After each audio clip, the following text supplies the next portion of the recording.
Now, it's time for the Anchormen podcast with Matt Gates and Dan Ball.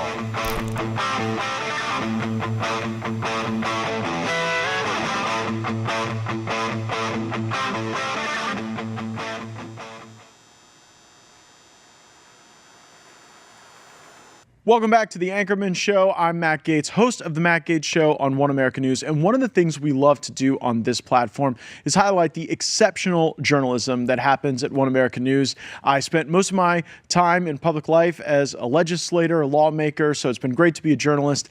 And one of the investigative reporters we have here at OAN who goes closest to the story, deepest into the fight, is my man, Pearson Sharp. Pearson, thanks for being with me.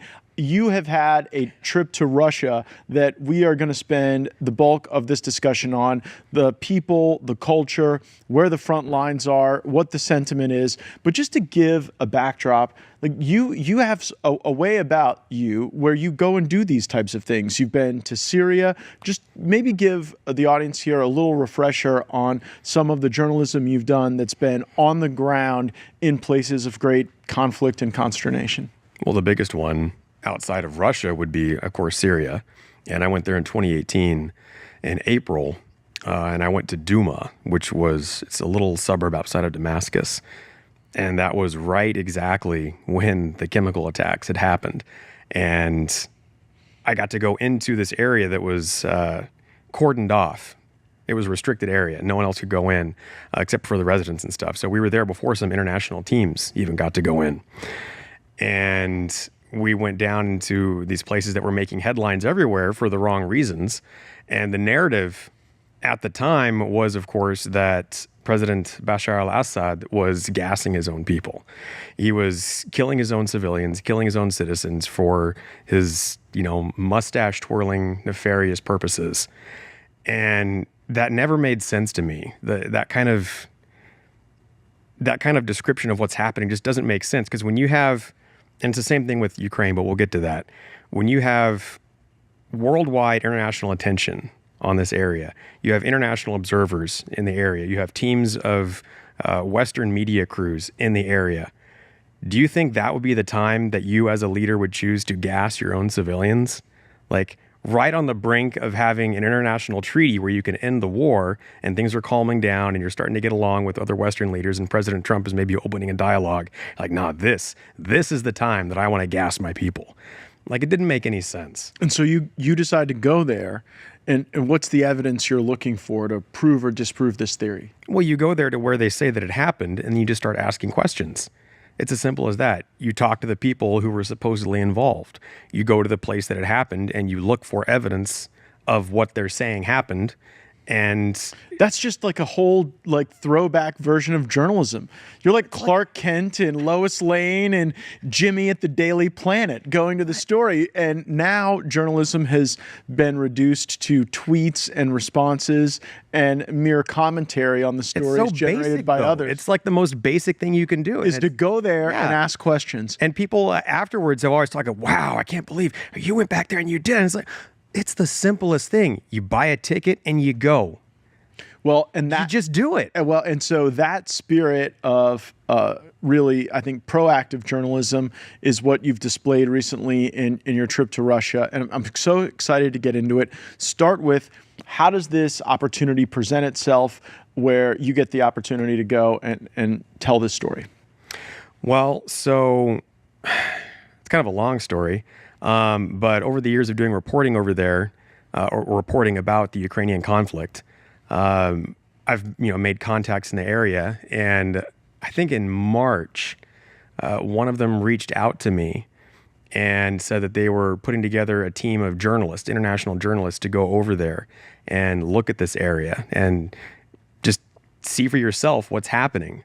And that sounded really interesting to me. See, to me, that sounds like hit up a few museums, maybe like a tea house. Well, no. 5-star hotel. Yeah. Room service, some really good borscht.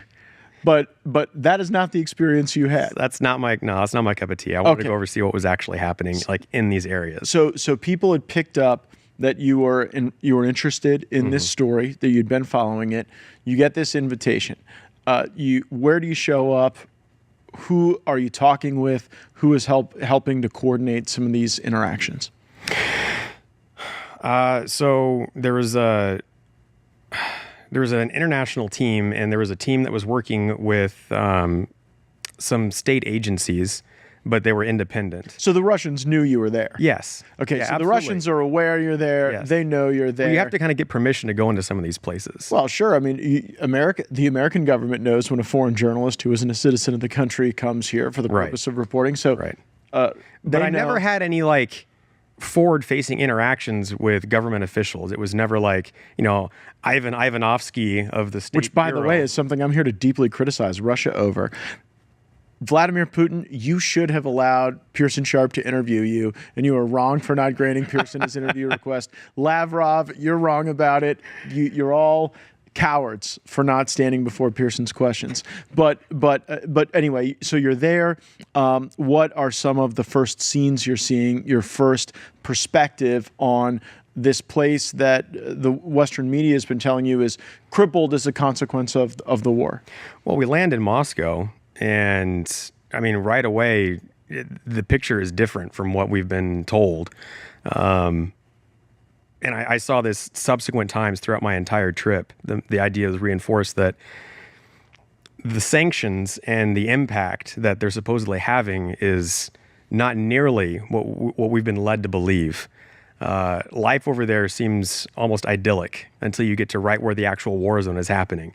But, the average Russian day, Dmitry Dmitriev over there is having a pretty good time most of the time. And what do they do most of the day? What do Russians do every day? Yeah, I don't know. Are there malls? Are there movies? Yeah, absolutely. Are there parks? So one of my last night, there's parks. There's one of my last days there. I just took a walk through Moscow, and I went through some of the bigger areas, some of the smaller areas, just try to get a cross section of it, and it was remarkable how normal everything was. There was no panicking. There was no trying to hoard supplies. Everyone was out. There's nightlife. This was like a Monday night, I think, and people were out living it up. I mean, it was the most normal scene you could picture. Safe, clean, people were happy, having a good time. It looked like downtown New York. Like, it was just such a stark contrast. As you're watching that, does it feel like the war sits over the culture in any way? Absolutely not. No, you don't get a sense that there's anything like a war happening. Do people seem embattled? No, it's very normal. Do people seem scared? No. And when you ask them about, how they feel about it, they're bothered that there's a war. They don't want to be fighting like anybody would, but the sanctions haven't impacted their lives. So there's a theory I've seen posited that the sanctions regime actually was a form of economic nationalism that helped Russia. Yes. They had these oligarchs 100%. that were spilling money all over the world, and when their yachts and townhouses and mansions were seized or under threat of seizure, they took the cash that they had and they brought it back to Russia and started developing vertical residential.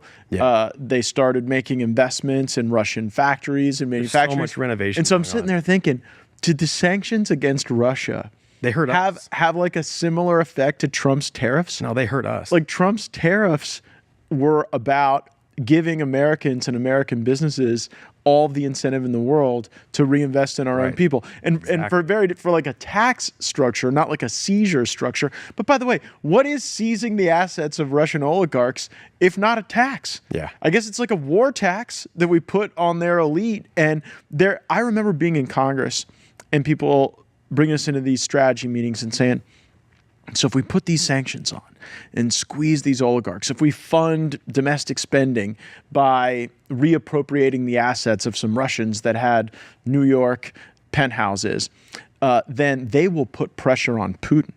See, they won't want to be poor again. They've been poor, and they will put pressure on Putin. Not the way it works. Instead, they brought their money back to Russia, and they, from my perspective, are doing some of the economic nationalism things. Look, and I'm glad you brought this up.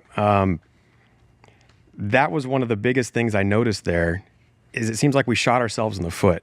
Because before, where there would have been American cars, and you still see some American cars over there, but it's few and far between, all the cars you see are Chinese.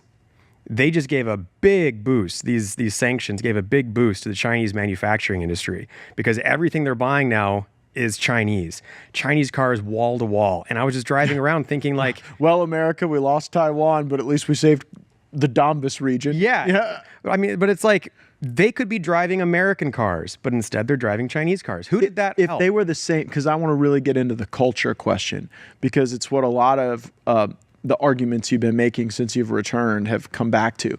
But like if your average Russian family for the same price could have a comparable Chinese car or a comparable American car, what would they choose? I couldn't say with certainty, but my feeling would be they'd choose American because they have a fetish for American stuff over there. Absolutely. And like Were they listening to Chinese music? No. Were they listening to American music? It was American music. Were they wearing Chinese there's a lot clothes? of Russian music, but well, I didn't check the tags, but you know. Yeah, but I mean like traditional Chinese car. Like, no, see, I mean they want to wear American style, everything. But like, for example, they used to have Uber over there, and people would use Uber. Uber got pulled out of the country with all the sanctions and stuff, so now they have something called Yandex. Operates basically the same thing. So we swapped one American company for a Russian company. That doesn't help us. Then I'm sure there's a lot more examples. But that's a terrific example. They have Starbucks pulled out of the country. And so instead of Starbucks, they now have Stars Coffee with the exact same logo. And I've got a picture of it. I'll see if we can put it up later. Unbelievable. So I'm sure there's tons of examples like that, but that's not hurting them. That's helping them because they're becoming independent. And I think Putin even commented on that. He said that these sanctions have been the greatest gift to Russia that Trump could have given us or that Biden could have given us because now they're producing their own things. Well, yeah, and I don't think Trump owns that because as you look at how Trump has tried to end this war, it all leads to economic cooperation. Mm-hmm. My sources tell me that a lot of this discussion in Alaska centered around what the world looks like if the United States and Russia are cooperating on things like energy, like the Arctic, like global shipping generally, fighting radical Islamic extremism, which still exists in some places and has to be dealt with one way or another. And, as you went to Russia, as you talked to the people there, would you sense any resistance to that among the body politic? Or if we lived in a new world order that was driven by patriots investing in their own country, economic nationalism, and then cooperation between Russia and the United States, could that be something mutually aspired to? You're asking if the Russians that I talked to would want to cooperate with the U.S.? Sure. Absolutely.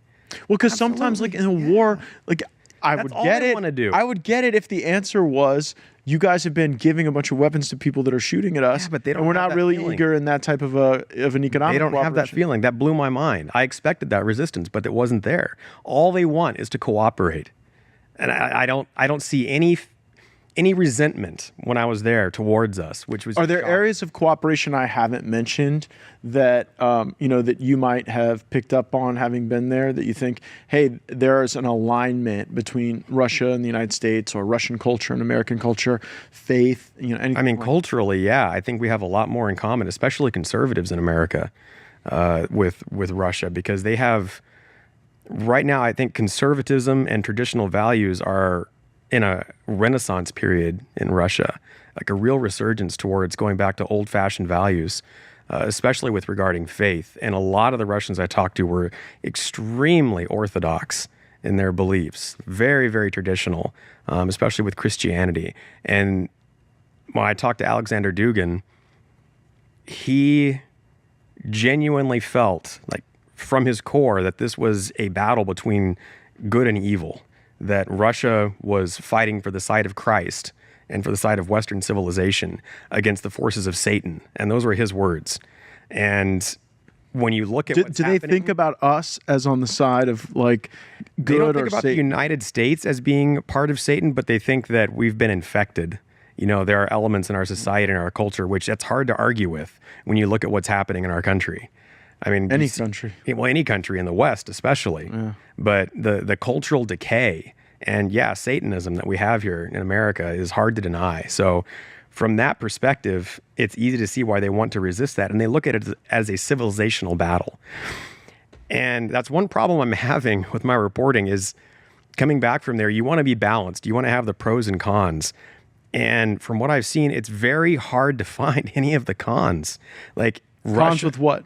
Cons as far as everybody portraying Russia to be negative, or finding the downside to what they're doing, or finding people who disagreed even with what they're doing. Well, let me offer that then. Yeah.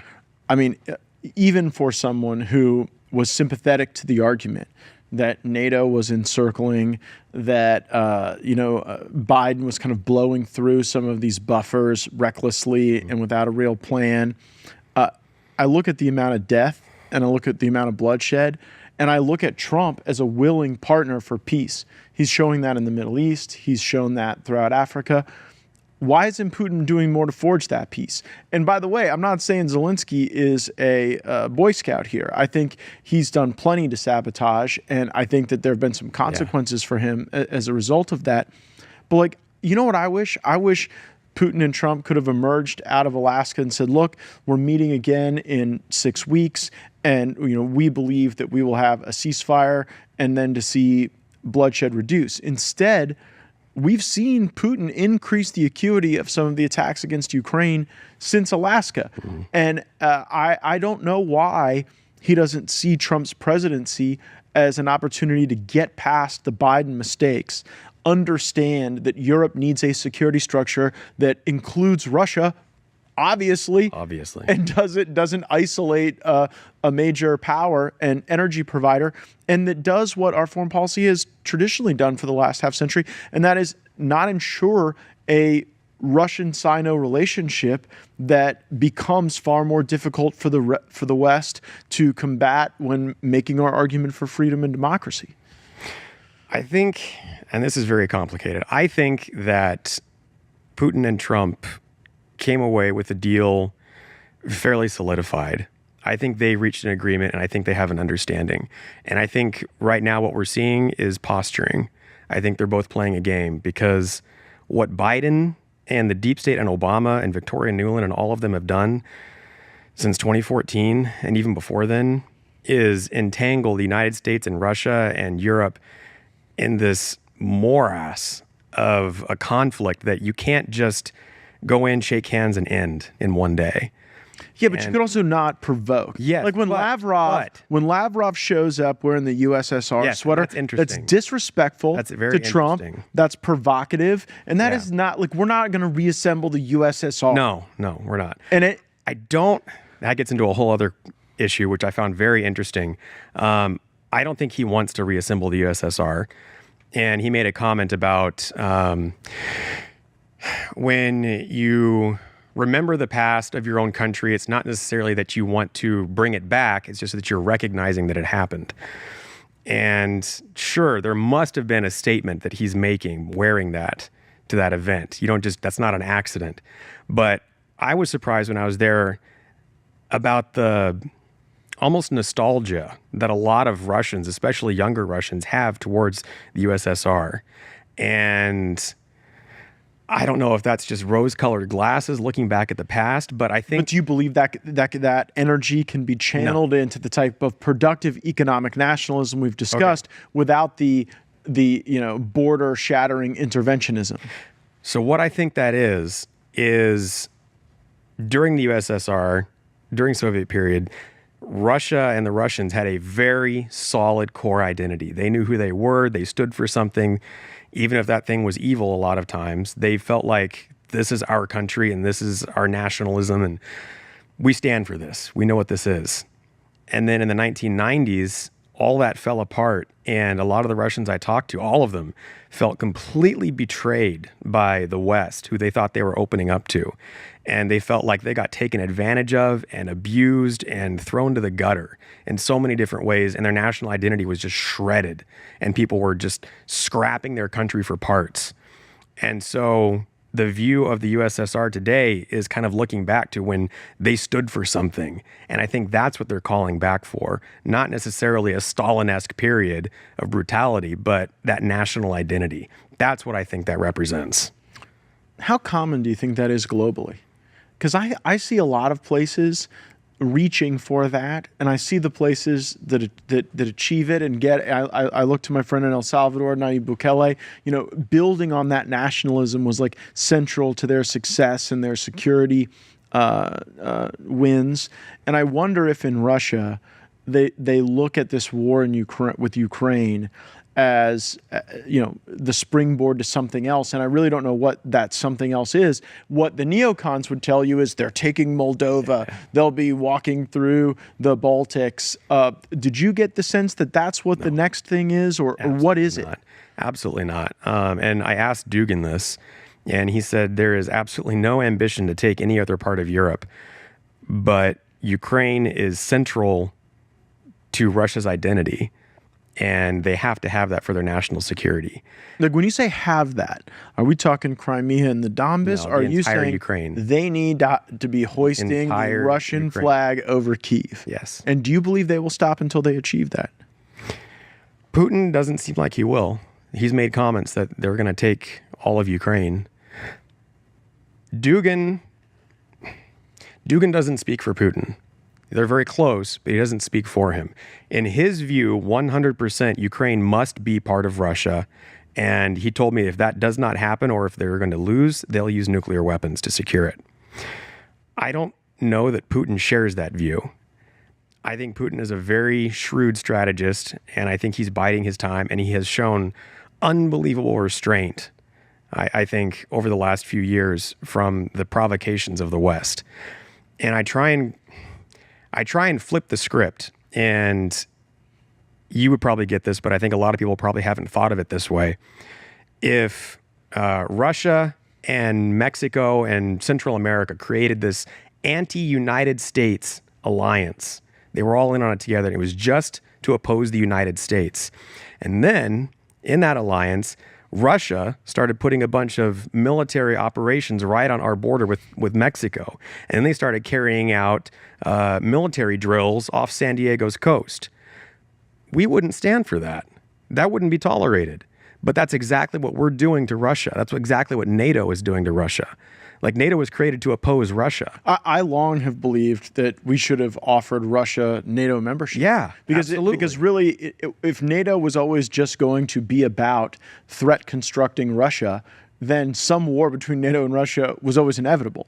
Whereas if NATO was about a security structure for Europe that allowed peace to flourish, cooperation to occur when it was mutually agreed to, then NATO actually had a future possibly as an anti-Sino entity. Yeah, that would be huge. Wouldn't that be nice? Yeah. Wouldn't that be better as we look China's at a much questions greater on threat. AI and technology and space, to have like a full European security structure where we weren't bogged down in some land war in the bogs of Ukraine?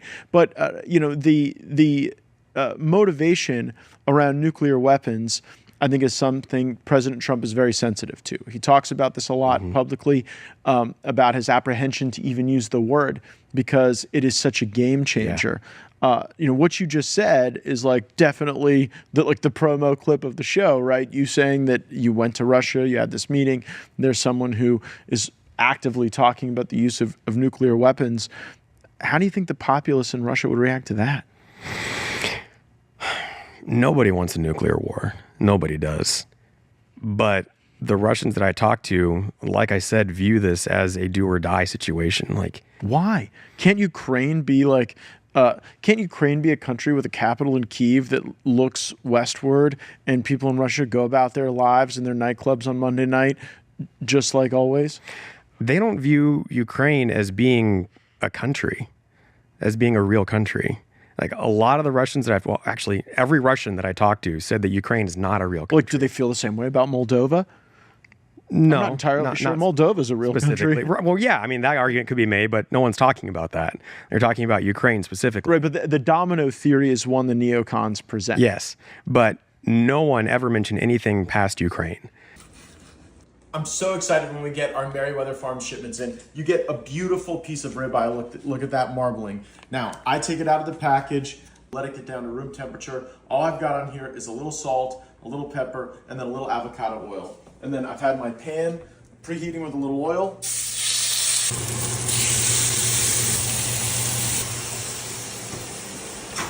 Head to merriweatherfarms.com and enter promo code MattG for 15% off your first order. Nobody was like Ukraine and then the rest of it. No. And specifically when I asked Dugan about that, he's like, no, it begins and ends with Ukraine. This is part of Russia's identity.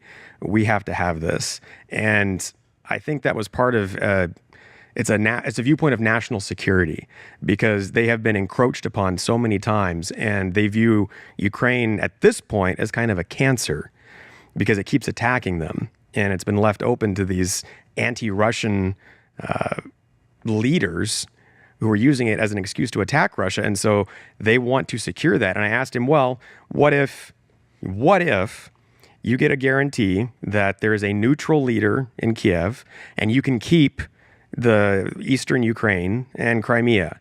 Yeah, but what business do we have guaranteeing what kind of leader is going to be in Ukraine?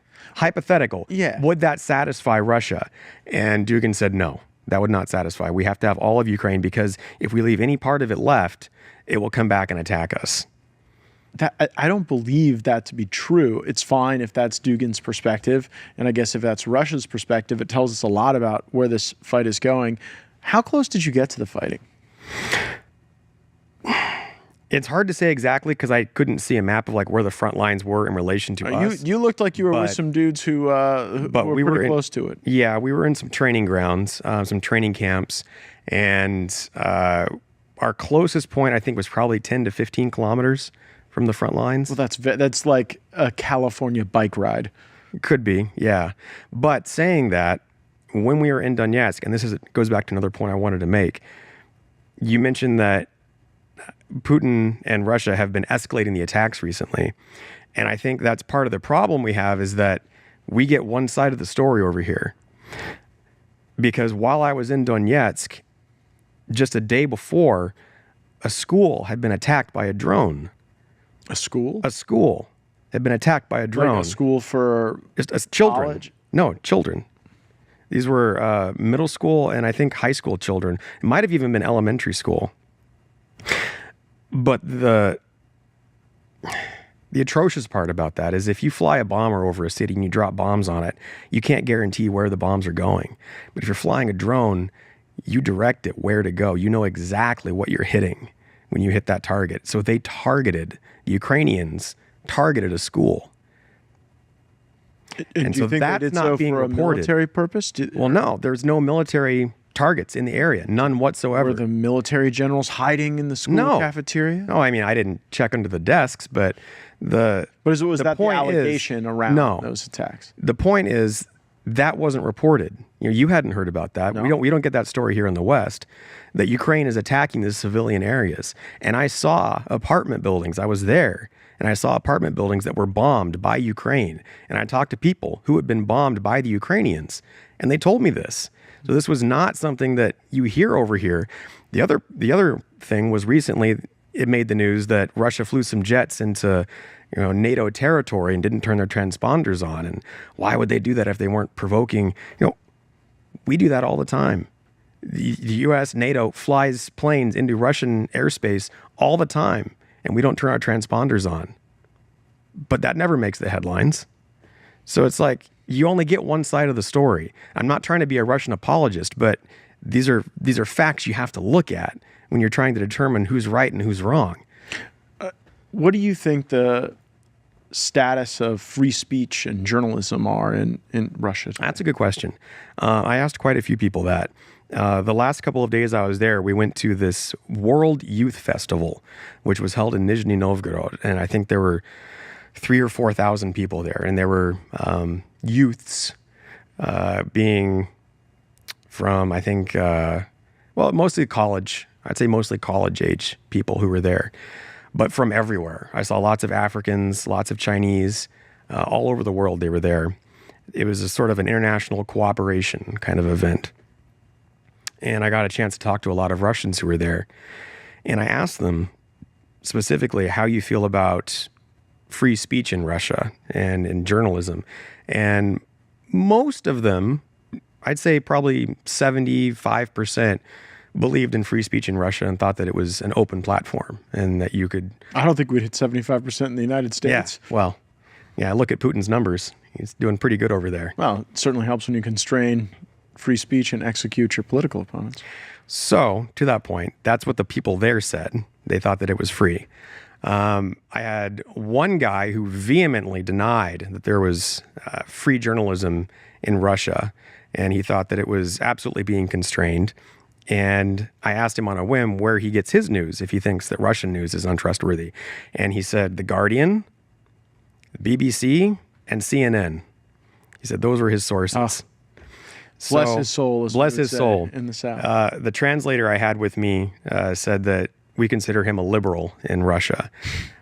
So apparently there is the same distinction between liberals and conservatives. But he was there, able to publish. And yes, yes, exactly. He was there, and he was able to criticize Putin and the regime, as he called it, on air freely without worry about being arrested.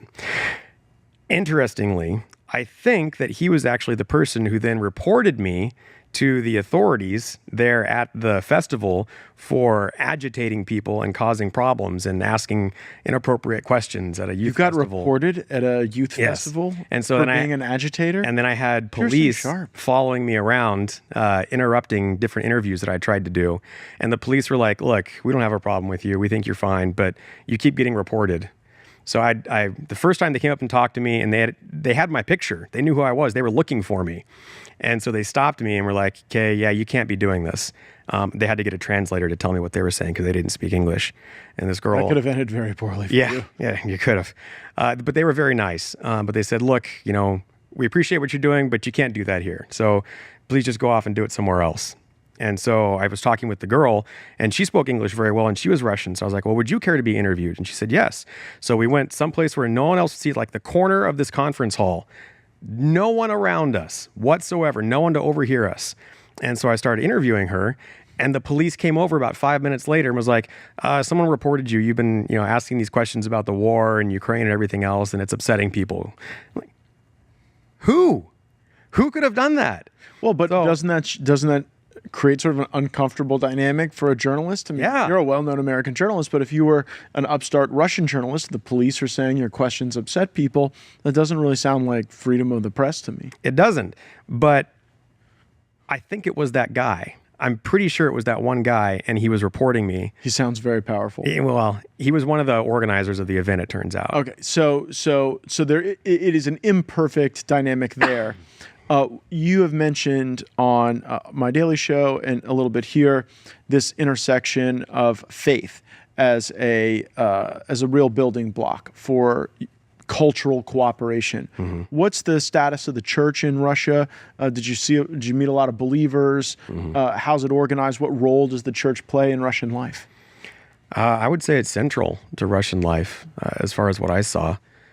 Everyone that I talked to, I was very surprised by this. Everyone from the people in the villages to especially the soldiers, which maybe is not that surprising, were very Orthodox, very, very Orthodox, and profess their faith.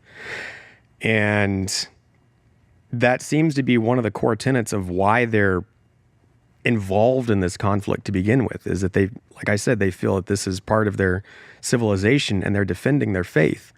Against Western decay. Yeah, I mean, I've never really heard this described from the Russian standpoint as a holy war, but you think that energy is somewhere down in there. That seems to be at least one of the aspects of this war for them, because they believe their faith and Christianity is under assault from the West. And I mean, you look at what's happening to Christians in America, you look at the media, you look at everything that we're putting out, it's very anti-Christian. And so it's not hard for them to... Just seems like killing people in eastern Ukraine is a weird way to work that out. They don't want to do that. They feel like they're being forced to defend themselves. This is not a war of aggression. This is a war of defense. And again, I'm not apologizing or justifying it. I'm explaining their position. Yeah, this is not my position. I have to make that clear because... I mean, I sent you the article today. I am a Russian propagandist. Yes, well, that's what I want to talk about next. You've gone and done this journalism. You've had this access and exposure to life in Russia that's going to be really valuable to our viewers here on One American News. And the Kyiv Independent puts out a hit piece on you and says you have been used by Russia. They have used you. I'm a pawn. Right. Well, that must have been how Vladimir Putin got a bunch of people in Wisconsin to vote for Donald Trump in 2016. Exactly. Yeah. Yes. So what is it? lot of What is it pull. like to be used by the Russian government in this way? Well, I'm still waiting for the paycheck. Right. I'm still waiting for the rubles. Those would be nice. If I'm going to be a pawn, I'd like to get paid for it. But it's part of the war of propaganda. You can't. But to be clear, we just have to do some threshold stuff. Yeah. Did anyone tell you what to report? No, absolutely. Did other than when you were at an event where the organizer moved you around a little bit, did you have any government officials tell you that you couldn't talk to someone, that you couldn't use some of the information None that you got? whatsoever. No, I never had anyone tell me anything that I could do or not do. And when we went to these areas, it was free reign. Okay. I could walk over and talk to anyone. I could walk anywhere I wanted to. It wasn't like I had to go on a certain route and follow a prescribed, talk to anyone. You weren't like locked in a room and given access to three people. They specifically told us that. They said, ask them whatever you want, talk to whoever you want. Okay. So with that as the baseline that you drove the reporting on this, what is your reaction to like the Kyiv press saying that Russia has this grand strategy to ensorcel American journalists such as yourself? It's very similar to what happened when I went to Syria, because there's basically an identical phenomenon where the Western media just attacked me in droves for my reporting and said that, well, he's doing it because of this. I'm like, how do you know that? How do you know? And he was told to say this. Who told you that? Where did you hear that? Just all these false accusations and just made up claims from people who were never there, who have no firsthand experience, who didn't talk to any of these people. And I think that's part of the same effort to control the narrative. We have this other, in the case of Syria, it was Bashar al-Assad, who wouldn't cooperate with the West the way we wanted him to. And so he had to go. Syria had things that we wanted, so we had to go in there and get them, and he was in the way. So we need an agenda to get rid of him. And now we have Putin and Russia, and now they're the other. And we have an agenda there. You know, prop up Ukraine. It's part of the globalist agenda. Throw hundreds of billions of dollars at it. Destabilize the West. Start World War III. You know, it's all this chaos-causing agenda. But anyway, you have these reporters, first in Syria, now here, who are just ready to jump on to anybody who contradicts their version of events, whether they have any firsthand knowledge of it or not. Well, yeah, I also found it interesting that people weren't all that interested in confronting the presentation of viewpoint that your journalism offered. Yeah. Instead, they just wanted to say that because you went, you had somehow been converted into an agent of the Russian government. There was a point. Maybe that's what you and Donald Trump have in common. You've both now been falsely accused of being agents of the Russian government. Yeah, exactly. No, there was definitely a point where I got off the plane and I was whisked away to an FSB bureau room, and they sat me down and gave me a talking to, and after that, everything was all in alignment. Do you think that there's going to be more of this? There's going to be more. Yeah. Well, no, what I mean, more of the actual life in Russia, the cultural experiences there, the viewpoints on the war being accurately told in the West? Or do you think that the ecosystem to really limit the exposure of that information is too strong? No, I think it's going to grow. I think it's growing. I was there with at least 10 other journalists, and we all saw the same things. And from talking to them, I know they reported similar experiences to me. So those narratives are out there as well. It's not just my voice. This press tour, I think this was the 10th one they've done. And I know they're going to do more of them in the future. And other independent journalists are going to get out there and be able to share their stories. President Trump, I think, has also opened the door for that, because unlike Biden, he's not trying to continue the war. He wants to end the war. And so he's not just dumping money into an endless war that we're going to be in forever. So I think the mindset that people have about this war is changing, and the people who are against it are allowed to have a platform. And that's what's going to help this end. Well, that's obviously the next question. I mean, how does this end? And in a way, it's zero sum. Like, either Russia is going to march into Kyiv and raise the Russian flag over Kyiv, or there's going to be some sort of economic deal that ends the hostilities. The latter is definitely Trump's preferred outcome. It's certainly Ukraine's preferred outcome. But how do you think it ends? Despite what Dugin said and what Putin has indicated in the past about needing to take all of Ukraine, I think it is going to be divided up. I think that's the most realistic option. I just have a real hard time picturing a scenario where Russia successfully takes all of Ukraine and is allowed to keep it by the West, like without being harassed. Well, they haven't successfully taken it. No, and they haven't. I mean, these battle lines aren't really moving that much, if you, in the grand scheme of things. But they are moving, and they're moving in Russia's favor. Someone over there told me that Ukraine can't take back these territories, and Russia won't give them back. So where does that leave it? So I think that Putin and Trump are going to arrive at an agreement because, I mean, let's face it, they're the big boys in the room. Zelensky's nobody. He's a puppet. And I think that Ukraine will be divided, and that will have to be the end of it, because I think Trump and America will stop funding the war. Europe's not going to continue funding it, and that will have to be the end of it.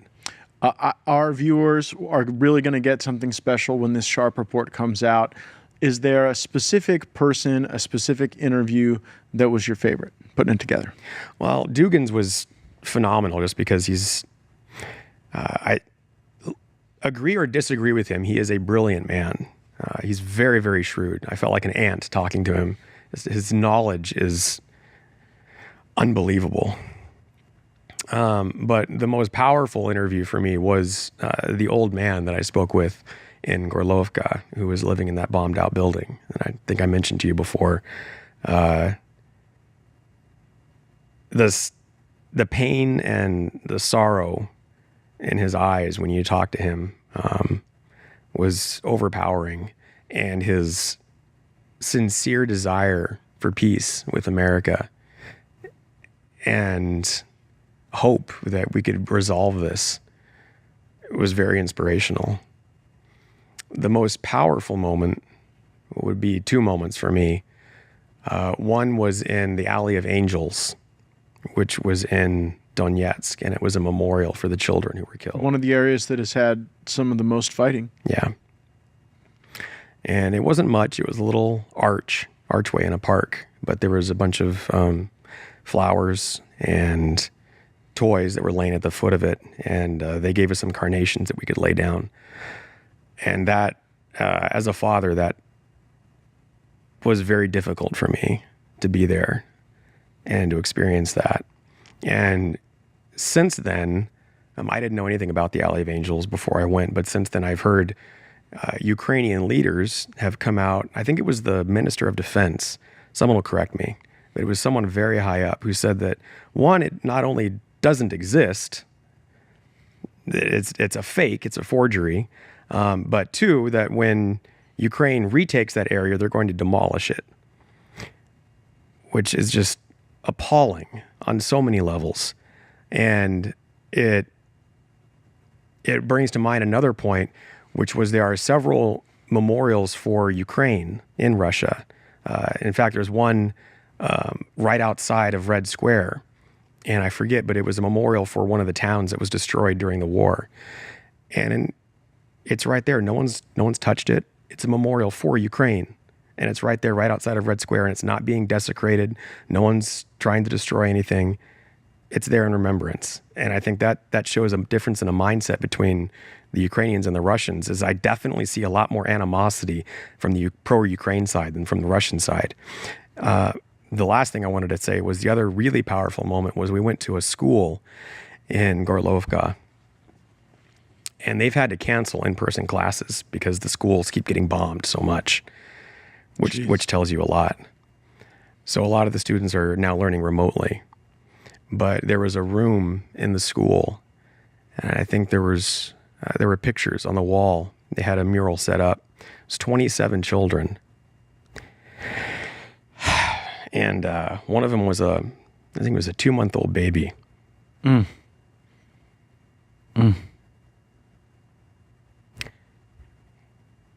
2-month-old baby. And they're hitting the schools. We've heard no explanation as to why the schools would be of any value to hit. Lindsey Graham has introduced legislation to deem Russia a state sponsor of terror until they return the children. that Lindsey Graham says were taken out of Ukraine. Did you see any evidence that children were taken out of Ukraine? I've heard that accusation. I didn't see anything to corroborate that. It almost makes you wonder if the Ukrainians believe that, are they like literally killing children in Russia as some sort of weird retaliation? And if so, it's like so deeply dehumanizing and wrong. One of the issues that I had when I was over there is determining whose version of events is correct. And one of the areas that was most difficult was in Mariupol. There's a theater there that was famous in the early parts of the war because it was kind of like an evacuation center. And I think there were several thousand Ukrainians that were evacuated to this theater as like a safe place. And on the outside of the theater, there was a giant sign that you could see from the air that said children, and it was written on the outside. So obviously this was not a target, a military target, like a hospital. Don't attack this place. And it was blown up. And the accusation was that Russians dropped a bomb on it and blew it up. And I don't know the numbers of the people that were killed, but it was significant.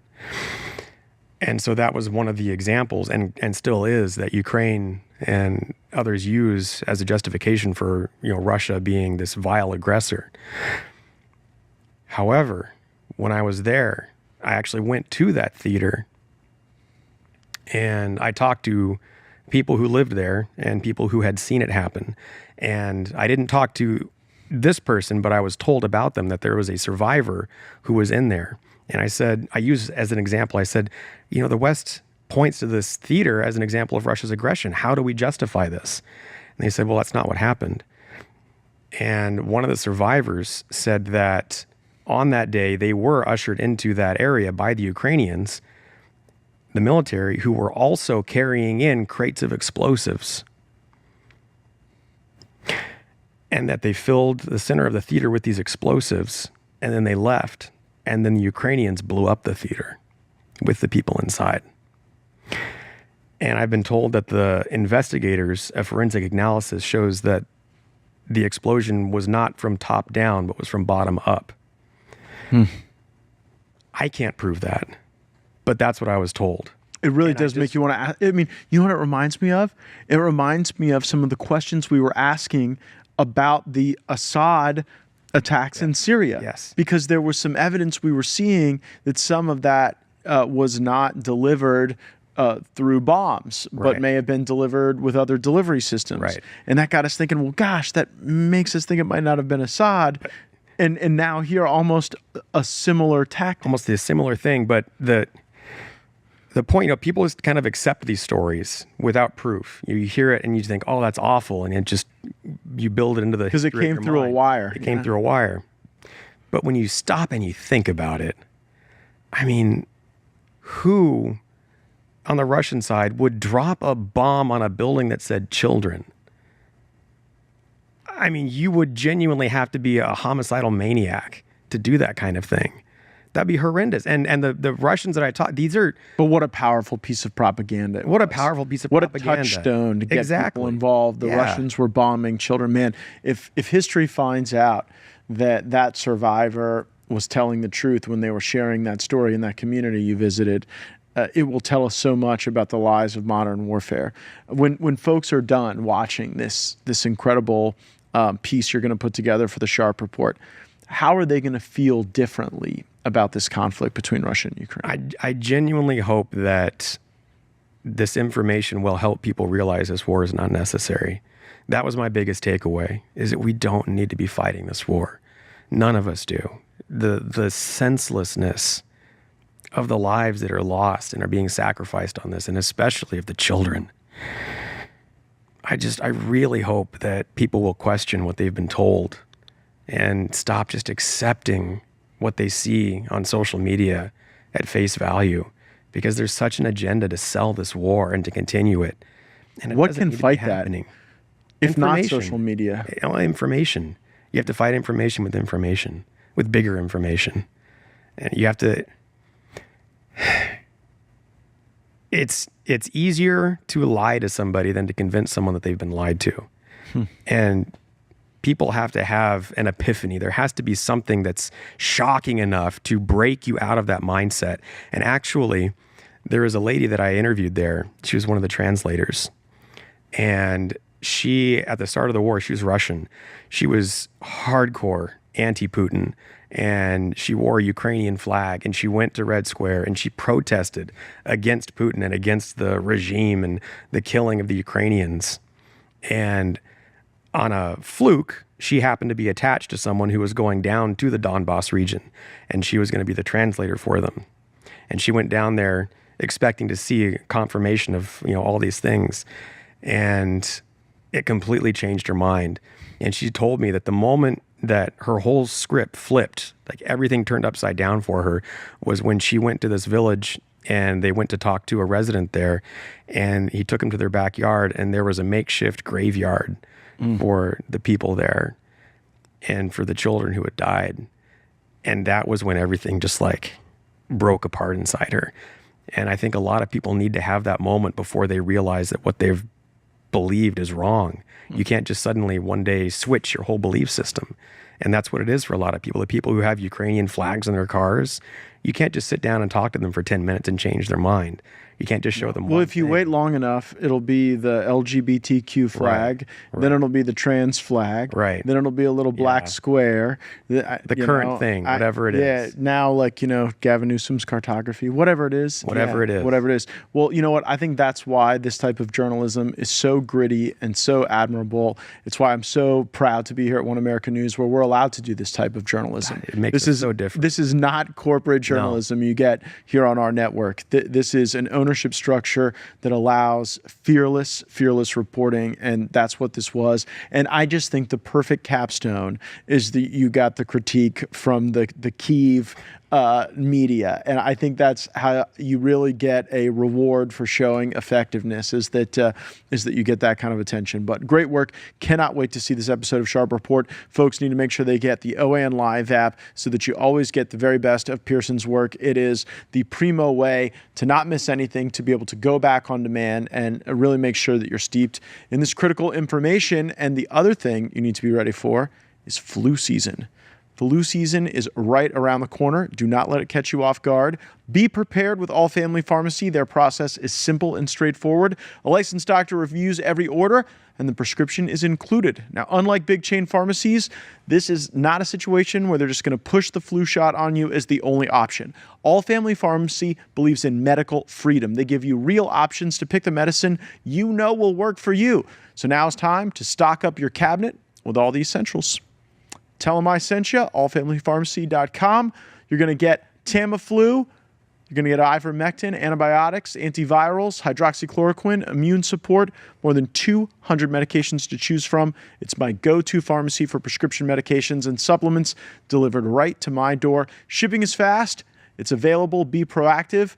Prepare now. Visit allfamilypharmacy.com/Matt. Use code MATT10. Save 10% off. Again, that's allfamilypharmacy.com/Matt. Code MATT10. Thanks for joining us. We'll be back next week. Want to see more great videos like this? Click on the link below to subscribe to OAN Live and watch Dan Ball's Real America and The Matt Gaetz Show on Dish Channel 212. Tune in, subscribe, and watch today.